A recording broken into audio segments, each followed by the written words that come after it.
Hello, everybody. Thanks for tuning on in. Tobin here with you. Look, if you guys like the radio show, Tobin and Leroy, you guys can get the link in the description here and check out youtube.com/TicketMiami. That is where you can catch our show, a couple clips a day, every single day from the radio show. If you guys like the entire show, you want to listen to all of it, the podcast link is there for you guys to subscribe to. And also, if you guys want to watch the show every single day from 6 to 10 a.m., you guys could do that as well. Twitch is where you guys can find us there. It's a Twitch exclusive. The channel is 790ticket or twitch.tv/790ticket in your web browser.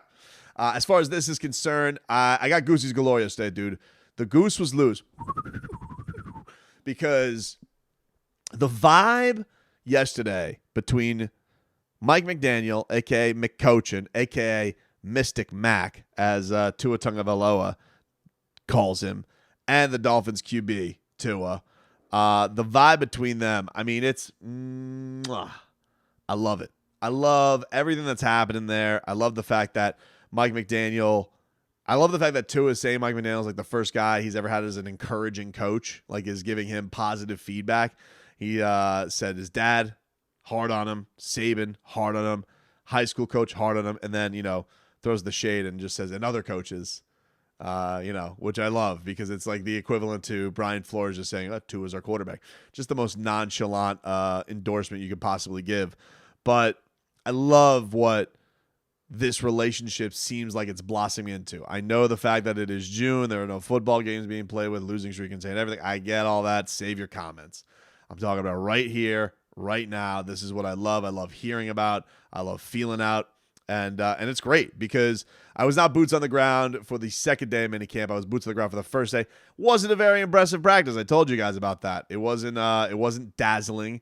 It was a day definitely won by the defense, but a big bounce back the next day. You got a couple of big-time plays to Tyreek Hill, a couple bomb skis, and as Xavier and I were saying, like Tua's out here bombing it, and you got to see that a little bit. Some of the media got to see that yesterday, and I'm happy to hear that. I love the fact that Mike McDaniel is saying, like, I get to see Tua bounce back from a day that wasn't up to his standards, and that's the days you truly can evaluate how you're going to handle it because everything's going to get scrutinized about it. I like Mike McDaniel's tenure on everything. It's just got a real wholesome honesty to it. It's got a no kind of bullshit mentality to it that I really dig from the guy, and I think that he's got himself. I think there's a reason why people have seemed to gravitate towards him very, very quickly. I mean, this is something that we heard about when he was coming over to the team from Deebo Samuel and all that type of stuff, that this guy was going to be a players type coach, that he can really relate to the players. He talks about how he tries to really mold his relationships with all the players to specify for each player. And most importantly, his quarterback, because he knows that the story about this team surrounds and goes how his quarterback is going to go, how his quarterback mentally is going to be fit. And I think all of that stuff has been fantastic. I like the fact that yesterday that Tua Tagovailoa was asked about the whole physical thing, pushing the ball downfield, and he says, like, listen, pushing the ball downfield, I'm learning a new offense here. That's the most important thing. I thought that showed maturity because all that physical stuff, that was the story last year. And yeah, he does look physically better, don't get me wrong, but it was the idea that he's trying to get a grasp and a hold of all of this offense and be so prepared going into this season with what Mike McDaniel needs from him. And yeah, the fact that there were a couple of bombs to Tyreek Hill is obviously fun. I like the fact that we can put underthrow gate behind us, and I like the fact that Tua got a little sassy yesterday, dude. I like the fact that he is out here and he is calling out his haters a little bit, and that he is going and is going to tell you guys, like, not worried about these Twitter warriors are going to say. Here's Tua. Yeah, well, like I said, all the bad news I hear from Ann. Ann tells me, hey, I don't know if you heard about this, but they say that. I'm like, Ann, why would you want to bring that up to me? But she brings it up just so I'm aware with the questions that you guys are going to ask me. For me, it's just zone that out. I mean, we come out to practice. Everyone else, Twitter warriors, keyboard warriors, whatever you want to call them, they're not out here practicing with us working hard. So I don't know if you guys recorded that last one to Tyreek, but Well, we're not allowed to film that. So. I don't know about you, but that looked like money. I love it. I love it. Listen, dude, do me a favor. Spread your feathers a little bit more, Tua. I love it. I love cocky Tua Tagovailoa. I love a little arrogance from Tua Tagovailoa. And I know this stuff has to get earned on the field and all that. Blah, blah, blah, blah, blah. Get it. But it's such a different vibe from last year where it's like, is he going to get traded for Deshaun Watson? Is he going to be the Dolphins head coach? Is he healthy enough? Does he have an arm made out of lasagna? All this type of stuff that you would hear. It's just like the encouragement, the weapons they put around him, the head coach having a direct line to him right there during practice. I love all of that because, look, Tua is seemingly as nice as it gets. Like, you would think about all of the that this guy took last year, all of the that people were talking about with him, and how easy it would have been to crack under that stuff or to get pissed about that stuff or to get disgruntled about that type of stuff.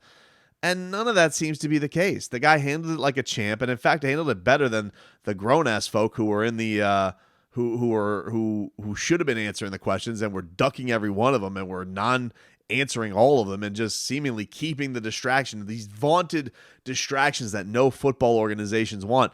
They just kept them looming over his head as a distraction all year. And I just like the fact that all of that stuff going into this year just seems to be a thing of the past. It's really, really great to see. And, you know, the fact that they got him one of the best receivers in the league with Tyreek Hill, he already seems like he's got one of the best young receivers in the league in Jalen Waddle. They're finding ways to try and hopefully keep Mike Gesicki on the field more to add that to an even more dynamic offense. The running back situation seems a lot more sturdy. Obviously, the big question is the offensive line and what they're going to get there, but I just to see that sense of Tua is great. It's great to see that you are in a place where underthrow gate, you know, flow rumors, going in there and trying to, you know, have no faith in him, and go from that to this where he's actively telling you, I got the most encouraging coach that I've ever had in my life. I got a guy who I actually trust to be who I am, be myself to him. And then you have a guy who offensively just seems like he builds into the philosophy. Like, you know, Mike McDaniel's out here and he's saying that, you know, his teammates believe in him because players know. He's like, players know. They know if they have good, if a guy is one of those dudes or not. And they know if they're putting in the work. You can't fake that. And it doesn't seem like it is being faked. It doesn't seem like this is something that is thus far being something where they're just trying to gussy it up. It just is what they're saying it is right now, which is he does seem like he's got the teammates believing in him. They do believe in his ability to execute this offense. And you know that this is what this coach's baby is. Like he very much got the job, I think, on, hey, can you make Tua work? Can you make this a thing? And by nature, the guy is just uberly positive, bounces around, smiling all over the place, chatting it up with folks right there in player drills, all that type of stuff. So there's definitely, it feels like a real direct line of communication, but I don't know how you're not pumped for this season. You know, there's not going to be a lot of people, I think, believing in the Dolphins as far as power rankings are concerned, or I see some of these quarterback rankings that come out and they got Tua behind Kenny Pickett and Trevor Lawrence and Zach. I'm like, what have these guys done? You know, what you know, I mean, Tua's at least got a good record as a quarterback. You want to talk about arm strength, all that type of stuff. Like, what are you doing this off of? You're doing this still off of combine stuff? Like, I don't understand that. Like, what exactly has impressed you about Trevor Lawrence? What exactly has impressed you about Zach Wilson? What exactly has impressed you about Kenny Pickett and his baby hands? You go to this conclusion. You try and figure it out for me because I don't know. But I do know that this offense seems like it's in a really good place and is going into a really good place. I'm excited about it. Obviously, there's going to be some questions about that line still, which I think is the biggest thing that's looming over this. More so than Tua. Like, if I had to really ask you, like, what are you worried most about this year?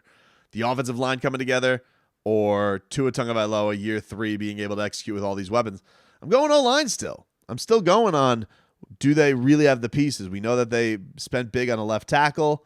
We know that they seemingly are they got Austin Jackson at right tackle. Center seems like it's going to be Connor Williams, and they're going to go in that direction there, which I know Some people are nervous about the whole thing that's going on there with the offensive line and especially the center spot, and worried that they maybe should have gotten a free agent. But Connor Williams is saying, they're trying me out at center. Maybe he wins it there. Maybe they go back to Dieter. I don't know. And I think people felt pretty good about what Robert Hunt does when he goes out there, no matter what. And then left guard will fall where it may. But just the idea of at least having it feels like having your one tackle spot definitely solidified.